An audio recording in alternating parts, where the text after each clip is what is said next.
Hello Dram fans, today we have a Cotswolds Distillery product, and I also want to review a really good quality rum.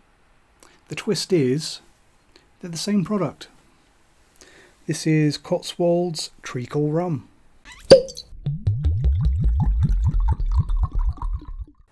So Cotswolds Treacle Rum is kind of a semi-secret little project over at the Cotswolds Distillery in England. It has been released several times already in very small, very low-key batches, and it appears that, at least for now, it's something that the Cotswolds Distillery are keen on following up with. Now, rum is a very British drink. The British Empire did a lot of good and a lot of bad, but they did a lot in particular to spread the production of rum throughout the Caribbean, notably Jamaica, Barbados, Guyana. And the British Navy itself ran on rum rations for centuries. Ironically, this very British drink has never really been made here in Britain. In modern times, largely due to the European Union defining rum as being distilled from sugarcane, which we can't really grow here in Britain. We grow sugar beet, and we grow a lot of it, especially here in Norfolk, which is refined into sugar, but that's not allowed in rum production. There are actually now several distilleries in Britain producing rum, and producing is a very loose term there because a lot of them are simply importing a base rum from the Caribbean and blending it, or sometimes not even that, and bottling it as British rum, allowing you to assume that they're doing everything themselves. A few, like the Norfolk Rum Company, are scratch distilling imported Caribbean molasses, but don't actually cask mature their own rum, at least not yet. The Cotswolds Distillery, on the other hand, are one of the very first to release a British scratch distilled and British matured rum. So the specs on the bottle from this one, you might have realised already that it is a 500ml bottle, and I think that's a massive shame because this stuff is really good. I really like it, and I wish I had a full-size bottle. But you have to consider that it is early days in the Cotswolds rum journey, and they're obviously very small experimental batches that they're producing, just trying to get a feel for if people want it and if people are likely to buy it. So it's probably pretty safe to assume that they're going with small bottles to get the maximum number of people trying this stuff and kind of spreading word of mouth and giving them feedback as possible. This one that I've got here was released in 2023, late 2023, and it's one of a batch of only 900 bottles. So truly small batch. This one is bottled at an ABV of 51%. We're also told that this is a pot and column still blend. They also tell us that this is fermented for 30 days from Tate and Lyle No. 3 Black Treacle. And once it's all done, it's matured in Spanish cream sherry casks and bourbon casks. Interestingly, we know that Cotswolds Distillery did what a lot of distilleries do when they're starting out trying something they haven't done before, and they hired some expertise, and they actually got Michael Delevante on board from Wray and Nephew, and he acted as their rum consultant because they, in Cotswolds Distillery's own words, they were seeking to impart a Jamaican funk to their flavour profile. So let's get some in the glass, which you can tell that I've done already. Spoiler, I really enjoy this, and I really hope that we get more soon. Also interesting that I think they've done a good job of disguising that, but I think that's a synthetic cork. It looks like a composite cork, but I don't think it is. I think that's synthetic, which you all know that I really love. We are well into the 21st century now. We should not be trusting the integrity of our sealed bottles of spirits to a rotting piece of tree. Obviously, using plastic is not the best answer to the problem, but we need to do something, and it's great to see that I'm pretty sure the Cotswolds Distillery are actually moving on and trying something different.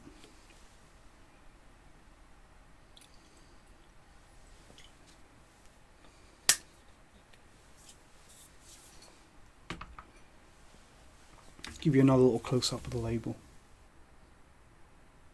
Something that I really like about the presentation of this one, I like all of the presentation, but the little octopus in the logo there, Really nice touch, a little maritime theme there.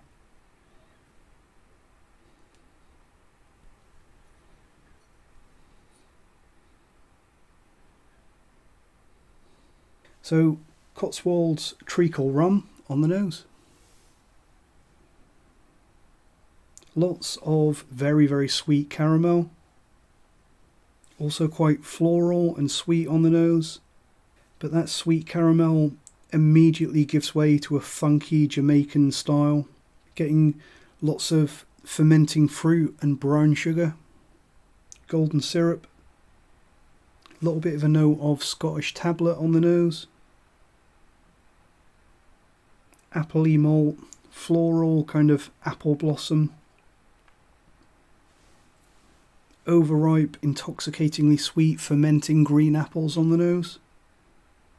And I think that it's beyond a coincidence to think that that very fruity, estery, appley note has to be coming from that 30-day fermentation.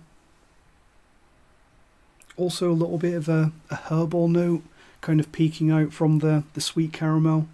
A little bit of a herbal, floral gin note, which I suppose it's not impossible that may be some residue in the column still. Hadn't thought of that until now. But definitely a little bit of a herbal, floral, gin-esque note. Some nice sweet pineapple, orange juice, and quite a nice background, dark and sour blackcurrant note. Always present with the really sweet caramel though. Kind of in the progression on the nose, turning into a bit of a Werther's Originals note. And I think that you can smell that cream sherry. And a little bit of a, kind of develops into a Werther's Originals and toffee apple note. So a very interesting nose, lots of character, lots of different things, very complex. Let's see how it tastes. On the palate again, very sweet, caramel, applesauce, so like sweetened green apple note, orange juice, Werther's Originals, baked apples with cinnamon and brown sugar, as well as I think quite a noticeable Jamaican funk quality to it. So that was part of Cotswolds Distillery's kind of design brief when they set out to create this, that they wanted a funky Jamaican character, and I definitely think that they have achieved that to some extent. I think that in this, on the palate, I'm tasting kind of like a funky, musty brown sugar, a little bit of a fermenting kind of hot bin note, as well as a little bit of a kind of a metallic bloodiness that I get in quite a few Jamaican rums, and perhaps a little bit of a kind of urea kidney funk note. There are definitely quite a few notes that I get in this one that I also get on things like the Hamden 8 that I reviewed recently. So kind of in the ballpark of the lower ester Jamaican rums. Gonna have one more sip and look at the finish.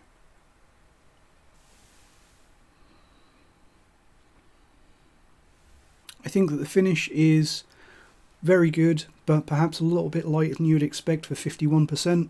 Getting lots of caramel, confectionery, Werther's Originals, those hard caramel sweets. Lots of treacle and brown sugar, and a good healthy dollop of that Jamaican funk.